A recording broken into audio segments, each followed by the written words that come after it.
Hey everybody out there, you're tuned in to 91.8 The Fan. You're in my corner and I have a very special guest over in this corner. I have no wrestling bell we can ring here, but would you like to introduce yourself to all the listeners out there? Sure. Hi guys. This is Brina Palencia, and I'm really happy to be talking to all of you. I'm actually very excited that we got the chance to talk with you. We had a lot of people request to get you onto the show, so it's happy that we can finally schedule something. I know how hectic the schedule is. Yeah, and how irresponsible I am as far as actually getting back to you guys. But No, thank no, you for you're being, fine. persistent and actually, making me finally call you back or write you back rather. I'm glad to be on the show. It should be fun. I'm excited. Awesome. And obviously we have to go through the very basic stuff first, so I hope you don't mind. But with, the whole what you wanted to do for your career was acting or voice acting, stage acting, was that all the first thing that came to mind, or did you want to be a ballerina or a painter? What was the Well, story? I think, okay, secretly, I'd always wanted to be an actress ever since I was little, but for some reason I just never would admit that. And so my family is a family of musicians, so I just kind of got into music at a very young age, and I ended up going to school. When I went to college, I was studying music, and I ended up just kind of all throughout college, I was doing a lot of voiceover stuff with Funimation, and it just kind of took off from there. And then since then, I've gone on to do, on-camera stuff as well, and I really like it. And I'm glad that I finally did become an actress for all of those. I mean, I remember being in,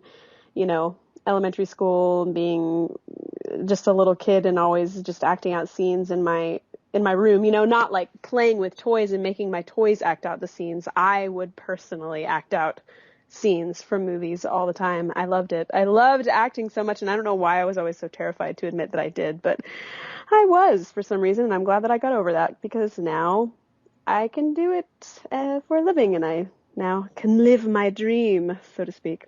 Aw, that's cute. Yeah. And now you said you were from a family of musicians, but you get to, use a little bit of that knowledge in your career today.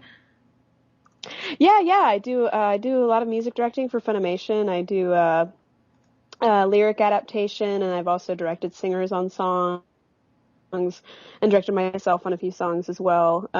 It's a lot of fun. I mean, I definitely do get to use my degree, and I do a lot of music stuff still. And I also sing I sing backup for a jazz band called the Brems. It's actually Stephanie Young and her husband's band. She's also a voice actress, and we actually have an album on iTunes, I believe. And if you go to, I think it's the bremsband.com, and Brems is spelled BREHMS, so the bremsband.com, or just Google the Brems Band, you'll find something. But yeah, so I still do a lot of music stuff for sure. I've always heard that having some knowledge in music actually helps with dubbing, with finding the rhythm. Yeah, it is a very rhythmic thing, definitely. And I mean, granted, I know plenty of people who are incredible at the dubbing, and they have zero musical ability whatsoever. So it's not necessary, but I do think it's just one of those things that you do have to have an inherent sense of rhythm for it to come very easily to you. Definitely. I would think the very first time you're in the booth or the very first time you hear the beep, beep, beep would kind of be like, oh gosh, what do I do? Yeah. It can throw you off, definitely. Do you have any sort of embarrassing moments or moments where you were just nervous in the booth for some reason? Oh, yeah. I mean, definitely. When I first started, I was a moron behind the mic. I mean, I didn't understand mic etiquette as far as if you're voicing a really quiet character and you bust out laughing, at some point you need to move away from the mic because the mic is so hot, to try, like, so turned up so loud because your character is so quiet, and then all of a sudden if you start yelling in your regular voice, then it really hurts their ears. It hurts the engineer's ears and the director's ears. And just stupid stuff like that I just never even thought about. And, yeah, I mean, that's why I did not, there were a lot of people that the first time that they worked at Funimation, they got a lead. They just walked in an audition, got a lead. I was not that person. I worked at Funimation for 2 years just doing bit parts and stuff before I ever even got a real featured part. And Nina Tucker, I believe, was the first, Nina Tucker from Fullmetal Alchemist was the first featured character that I ever got. But I had already been doing stuff at Funimation for 2 years before that. I mean, yeah, it took me a while to really figure it all out. Well, so practice makes perfect, and I have to wonder, is there something that you know now that you would really like to know back when you started? Yeah, I guess everything. Just like, I really just didn't understand the whole process at all. I think, gosh, I don't know. I don't know if there's any one thing. It's just basically everything, just how to do it, period. Something that I did not know or understand whenever I was much younger and trying to figure it out. So I think, honestly, I didn't totally get it until I started directing. Once I started ADR directing was when I realized, oh, there's a reason that people like Lucy Christian and Monica Rial and Laura Bailey and Colin Clinkenbeard, there's a reason that they always get cast and I don't.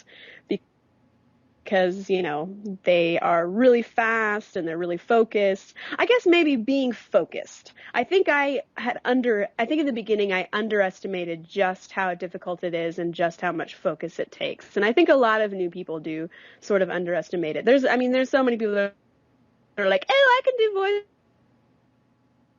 I want to be a voice actor. I'd be awesome at it. And then, you put them behind the mic and they don't know what they're doing and they're kind of a moron, which is exactly what I was. So it is that if I had to choose one thing, it would probably be that, just to not underestimate it. It takes a lot more focus than you realize. That's actually really good advice since there's so many people at conventions. No offense to the fans out there that are very much, I want to be a voice actor. I was one of those people when I was 13, and then once I got to talking to a few of you, I was like, maybe that's not for me. I'm okay. Yeah, well, because I had never gone to conventions or anything. I wasn't that hardcore of a fan, but I was an anime fan before I started voicing on anime. The whole way that I even got my start was because I had been watching Dragon Ball Z with my boyfriend at the time when I was like 15, 16, and we took a tour of Funimation he was a senior in high school, and so it was like his graduation present was we took a tour of Funimation. And when I graduated high school, I remembered where the studios were, and it just happened to be kind of around the corner from a community college that I was going to at the time. And I just remember thinking, oh, wow, yeah, this is the same area that studio is. And so I just went up and asked how to audition because I was a big fan of anime. And I was just, I just thought it'd be cool to do it. Why not? Never thought that I would end up where I am now. Well, it's never in a million years. That you're a fan and that you've gone through the voice acting, you've gone through the directing, so you can sort of see all the aspects of it. And it gives hopes for those who really want to voice act themselves and they actually, have the passion for it and want to go for it, and they're not just, I want to do it, it's so easy. Yeah, exactly. Like, you really do have to be passionate about it, and you have to work really hard at it. It's not something that you're just going to walk into and all of a sudden become a superstar. Definitely. As you said, you had a lot of sort of side characters and bit parts before you got a featured character. And that must have been kind of a little bit frustrating just because you were like, dang it, I wish I could be the lead one day. It really was frustrating. And I have to say, I think Negima was my first, playing Yue in Negima was my first character that I got where she was actually kind of a supporting lead, to where she didn't die after 2 episodes. And I remember when I did that audition, I remember thinking, man, I don't know if I want to audition anymore. I was just like, if I, or not so much that I didn't want to audition anymore, but I did get, when I auditioned for Negima, I decided that if I didn't get a lead in this, because Negima is all girls, it's all girls. So I just thought, if I don't get a lead in this, then I'm just not meant to do this. I should just, I'll just stick to doing the Walla and all the bit parts and everything. But then I ended up getting Yue, and I was like, yay! And what's really funny about that is that even as little as Yue talked, she still talked more than any character I'd ever had. And so whenever she did have those episodes, those real dialogue heavy episodes, I would just get exhausted. Like I remember just saying to myself after one really long session, just thinking, wow, I don't know if I want to do a lot of lead characters. This stuff is hard. But then I got the hang of it after a while, and it's not so difficult anymore. But it was really hard at first. Well, it's kind of nice to see that even though you were discouraged, you kept at it, and, that was the role where you finally got something a little bit bigger. So it's obvious you have passion for it, too. Yeah. And now I'm sort of curious, do you ever go back and watch, the anime that you're in and you critique yourself? Or are you like, I don't want to, I don't want to see what I did. Well, I definitely try to go back and watch at least a few episodes of shows that I've been in. I watched Summer Wars, I think 5 times now. I watched it when it was playing in New York, and I watched it. We had a party at my house where we watched it. I watched it 3 times, and then I watched it 3 times when it was playing in Dallas. So yeah, I've seen it 5 times so far because I just really like that movie. But yeah, I always try to watch some of it just to kind of keep myself in check, to make sure that I don't sound like I'm phoning it in or anything. Because I don't know. I do like to, I don't want to listen to myself and just, concentrate on how awful I am or anything, but I do like to listen to myself and think about, if there's anything that I could have done better, and like to keep it in mind for the next role that I do. I like to keep myself on my toes, I guess you could say. Well, I gotta say, Summer Wars was definitely a big film, and congratulations, because you guys were all excited for since they submitted that for, I believe it was an Emmy? No, an Oscar. An Oscar, I apologize. Yeah. That shows you how much TV I watch. Yeah. But that must have been a great feeling as well. Yeah, it was really exciting. I mean, we knew it was a long shot to actually get a real nomination once the slots were narrowed from 5 down to 3. Because, obviously Toy Story is going to win. We knew Toy Story was going to win no matter what, but we were hoping to just get a nomination. And I do sincerely believe that had there been 5 slots open instead of 3, I really do think we would have had a really great chance of getting it. But since there were only 3, it was kind of we were definitely the underdog in that race. But the fact that it got to play in so many cities, I think it ended up playing in like 27 cities or something crazy like that, when they originally had only planned for like 7. So it ended up the theatrical one was really good, and it was just it was very well received by critics. So that was exciting. And I know the cast got mentioned by name in like the Variety and the Examiner, and like big time magazines. So it was nice to see an anime kind of enter a little bit into the mainstream. Definitely. Congratulations on that. That's just such a huge achievement, even if it didn't make it. I will say we're going to take a short break here on 91.8 The Fan, but don't go anywhere or else you're going to miss our special guest. And you know what? I'm just going to smack you if you leave. That's what I do all the time.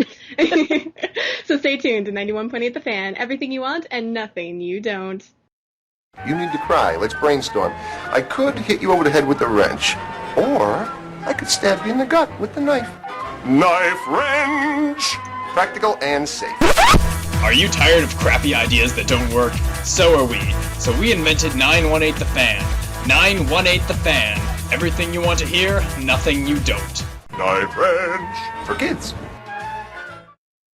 Hey everybody out there, you're tuned in to 91.8 The Fan. I am still here in the corner. I still have my special guest here, unless she's been attacked or something, or the call's disconnected. Who knows? Are you still here? No, I'm good. I'm okay, good. We're good. We're still here. Now, I was sort of curious, for fans of your work, is there anything that you're working on right now that you can talk about, or anything that just recently released that you can promote? Well, right now I've been working a lot on the Throwing Stones live web show, which will actually be on tonight at 8 o'clock Eastern time. And you can actually go to minglemediatv.com and just search Throwing Stones web series, or you can actually join into the live chat at the stickum.com stickam, stickam.com. You can, if you might already have a profile, or you can set up a profile and you can join our live chat and ask us questions and whatnot, or just watch it on minglemediatv.com. And that is a horror web series. It's 8 episodes. We're on the 7th episode now, and next Wednesday we'll be airing the season finale. So you guys should definitely check that out. And then I'm trying to think. Oh, there's a feature film that I just recently got cast in. Sharon Lee, who's another voice actress, actually is going to be in it as well. It's called Archaic Redemption, and it's based on the Necroville part of Second Life, the video game, or I guess, would it be considered video game or just RPG, or I'm not really sure what to call it. I guess I would call it a video game. I mean, you play it on the computer and you get to be somebody else, so. Yeah. Let's go with that. So, in it, I play a very crazy, sadistic zombie named Chastity, so that should be really fun. But there's some things about it on YouTube that you can look up. It's being directed by Tony Brownrigg, who's done a few horror movies that are pretty awesome. So that's exciting, and I think that might be all I'm allowed to talk about currently. Which is understandable. We don't want to get you in trouble. We know about those NDAs. Right, totally. And is there any place where fans can keep updated? Do you do the Twitter, Facebook thing? I have a Facebook. If you friend me on Brina Palencia, make sure it's my Brina Palencia page. There's one with my married name. If you try to friend me on that, I will not friend you, not because I don't love you, but that's just for close friends and family members only. Sorry for the noise. I'm cooking right now. Yay, food! Yes. So yeah, just friend me on Facebook under Brina Palencia, as I said. And I usually keep that pretty updated. One of my good fans named Tara actually keeps up with my fan page on Facebook. She made one up for me. It's called I Heart Brina Palencia. And it's an actual, heart with the 3 and the little that's cute. greater than sign or whatever, or I guess less than sign. Yeah. So, you can keep up with me on either one of those pages. Those both keep pretty updated. Whatever you're making sounds very good. I'm actually, I'm stir-frying some green beans right now. I'm just trying out a new recipe. I don't know why I felt the need to start cooking it now. I guess because we were on break and I got all this stuff out. Now I'm just kind of like, why not? I should do this now while I have time. So that's fine with us. It makes the interview unique in all its own.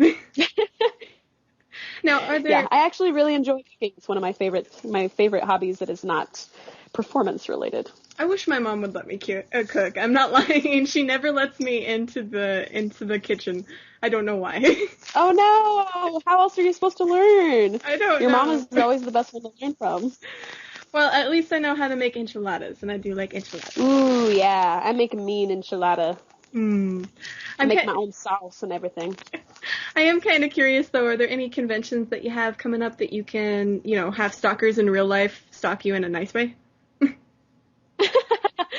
I have, let's see, I'm going to Toricon in Rochester, and I'm going to Anime Boston. Oh, this weekend I'm going to Kansas City. What the heck is the name of that convention? Is it NakaCon? Going to NakaCon in Kansas City. Yes. Mm-hmm. Yes, I know that for sure. NakaCon in Kansas City this weekend. And then there's, woo! Listen to that. And then there's Anime Boston in April. I will be in the UK at KitaCon the first weekend in April in Birmingham, England. Ooh, that'll be nice. Yeah. It'll be awesome. I'm excited. I can tell. And I'm going to a lot more than that, but I don't know which ones have been announced yet. I know for sure those have been announced. But I would recommend going on the animecons.com because they know better than I do as far as what I can actually talk about. But yeah, so I think I'm going to like 6 conventions this year, something ridiculous like that. So I would recommend just keeping up with it on animecons.com. Because there are definitely more to come. Well, hopefully we'll see you at one of those conventions. And I got to say, this has been our first cooking edition interview. maybe next time you can tell us exactly what you're using, and then we can follow along. It's pretty easy, actually. I could just tell you right now. Sure. All I did was just take just the French green beans, the little small, like, mini skinny ones or whatever, fresh, not canned, and then put some olive oil in a pan, and then I put the green beans in with some garlic salt and paprika and sumac, which is not very common, but it's like a salted fruit kind of spicy thingy. You can find it usually like in Mediterranean shops. And I also added some adobo sauce, which you can find in the Mexican section of your grocery store. And it's all to taste. I didn't have a specific measurement or anything. I just kind of threw it all in there and stir-fried it. And I actually haven't tasted it yet, so it might suck. I can't guarantee anything. Oh, and I also put lemon, this citrus champagne vinegar that I found in grocery. Oh, that's actually really good. I did well. So yeah, you guys should try this. This Yay! Is good. No, I know you're eating, but we usually have a 91.8 The Fan tradition, and I was wondering if you'd like to participate. Yeah, sure. What is it? We ask everybody if they'd be willing to do a radio bump for us, and we do it live on air for bloopers. Oh, sure, yeah. The first time we're doing it while eating, but if possible, we were wondering if you could say, my name is, you insert your name, I do this, you insert what you do, and you're tuned into 91.8 The Fan. Okay, wait, what should I say I do? I'm a voice actress. That's what I do. Okay. So when do I go? Just now? Yes, you can go. All right. I'm Brina Palencia. I'm a voice actress and actress in general, and you are listening to 98.1 The Fan. Best thing ever that you could do for yourself. Well done. It would have been very close if the numbers were right. Oh, what did I say? I heard 98.1 The Fan. Oh, 91.8. Yeah. It's okay. It happens all the time. I'm slightly dyslexic. Okay. All right. Let's do this again. All right. This is Brina Palencia. I'm a voice actress and actress in general, and you are listening to 91.8 The Fan, the greatest thing in the world. Keep listening. Perfect. Thank you.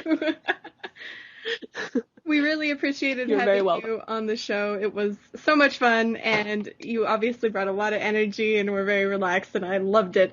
So hopefully we can do this again. Yeah, it was very painless. Like, this is really easy. And for anybody out there, if you missed any of this interview, don't worry. It'll be up on the website within the next few days, so keep it tuned to 91.8 The Fan. Everything you want and nothing you don't. Coming up next is 12012 with their song, Cyclone.